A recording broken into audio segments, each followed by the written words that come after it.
So Elon Musk has $200 billion. Well, he has less now because Tesla stock was like, whoa. But if I had $200 billion, I would have, there'd be a couple hospitals. Yes. we would have this amazing animal the rescue Foundation thing. We'd have a foundation. We would be helping pay for kids to get college. There would be I don't understand everything that Jesus stood for. If you have all that money, it's that parable about the woman who came in there in church, and there's a millionaire there and an old woman, and she's poor, and she puts 3 pennies in the offering, and the guy puts $100,000, and Jesus blesses the woman, heals her, and everything is wrong with her, and doesn't do anything to the guy. And the guy's like, wait, I just gave 100,000, and he's like, yeah, she gave all 3 pennies. She had 3 pennies. You have billions. Yeah. And so fuck off, bro. Yeah. You're good. Just like Jesus. Don't think he's in his way. Let's just say he in said his fuck off, way. not bro. Well, that's the thing. There's so much in so many verses talking about, like that one that I showed you last night about the man standing on the street corner, the performative stuff. Yeah. So against that, and how those people will be dealt with. Right. And so I don't know. I do feel like that these people that are claiming it, they don't read the Bible, or they know the downside. The Constitution, like Boebert, saying that founders originally intended for church and state to be one. And they're like, they literally no. They literally the opposite. No.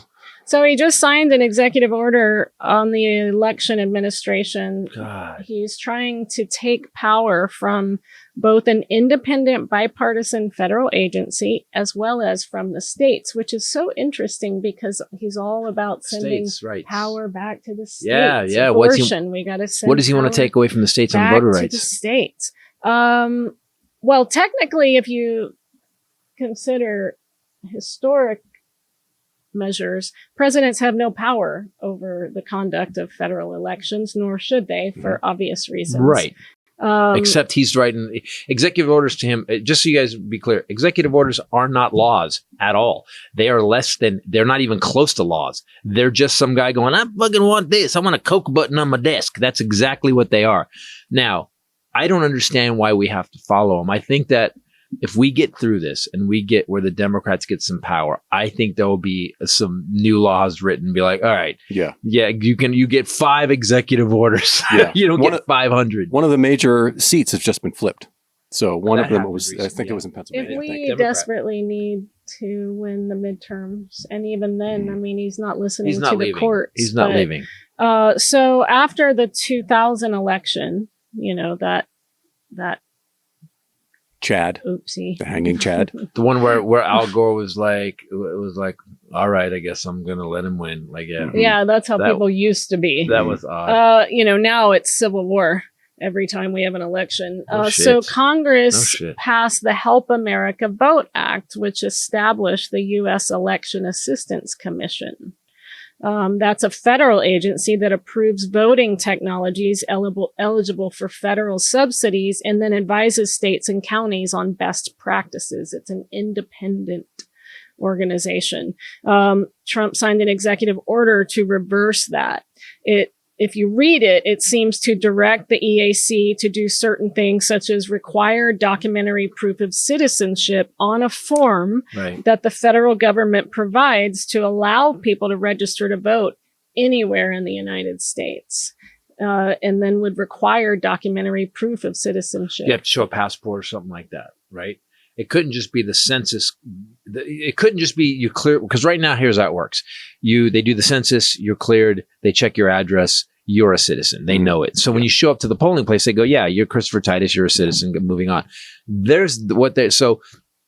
What these guys want to do, and they've done it throughout history, the poll taxes, they've done it through make black people have to guess how many beans in the jar if they could vote, to prove that they could read. There's been all this shit that has gone through the history of voting, targeting black people and brown people. It's never the Democrats trying to get the Republicans to stop voting. Gerrymandering, right? And the gerrymandering, when the district looks like a duck. Yeah, there was a Donald Duck district at one point. It literally when you drew it, it was like all over the place. So, and they violated the Supreme Court in Alabama, didn't it? It was of Alabama last year or 2 years ago. They were like, you have to fix this. This has to be right. And they said they didn't do it. Correct. Yeah, they said no. So I just want to point out the reason I'm a Democrat right now, and the reason I am progressive, liberal, and understand what this country is about, is because when you go through history and you see who did what, all you see is the Republicans trying to fucking cheat every time, and they're doing it now. The other side is like, hey, we need to get a program. If 32 other countries can have universal health care, we could be the 33rd. Yeah, exactly. They've figured it out. Yeah. We could figure it out. Instead, you got these Republicans taking billions of dollars from corporations. And Musk just gave Trump 270. Yeah. And here's the thing. I saw something, the weirdest thing yesterday. And you guys, do me a favor. Start paying attention to what's going on. I'm watching TV. They were in the White House. It was the big cabinet meeting. And Musk is sitting at the head of the table. Yep. And I'm like, why the fuck? And his kid is always Why there. the fuck? Why the fuck? Wait. Hegseth was going to brief him in the most secure room that we have in the country, in the Pentagon, about China war plans. But why is this guy? Yeah. So it wasn't the 270. You got to remember, when you have billions, what does Trump love more than anything? Money. Okay. So let's say you're worth 200 billion. And the sidebar of this is, tell you what I'm going to do. You know that meme coin you have? I'm going to give you the 270. We're going to claim that. We're going to claim the 270 for the election. But I'm investing $2 billion in your meme coin. But I run this fucking country. Mm-hmm. It feels like a mob thing, doesn't it? Every time I see it, I'm like, look, that's all conspiracy conjecture on my part. But I watch it and I go, why is this guy sitting at the head of the table during a cabinet meeting? He's always in merch. His own Trump merch. Trump was right about everything. So we've established that Trump, by any measure, is not close to Christianity at all. At all. There's nothing about the man that seems religious, follows the teaching of Jesus. He was not sent by God.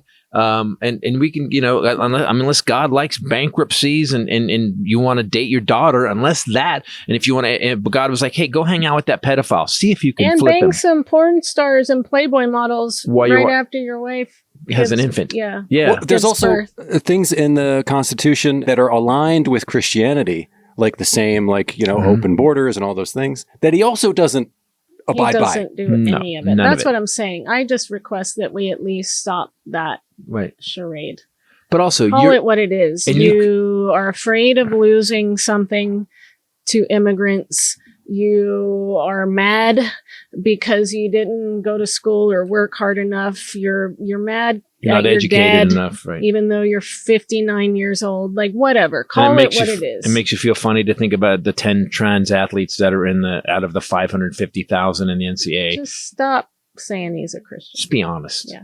Yeah. Try to follow the teachings of Jesus and be honest. He's not a Christian, and it makes you look stupid when you claim he is. Okay. You can still be mad at your dad. Yeah, there you go. For God's sakes. Go to therapy.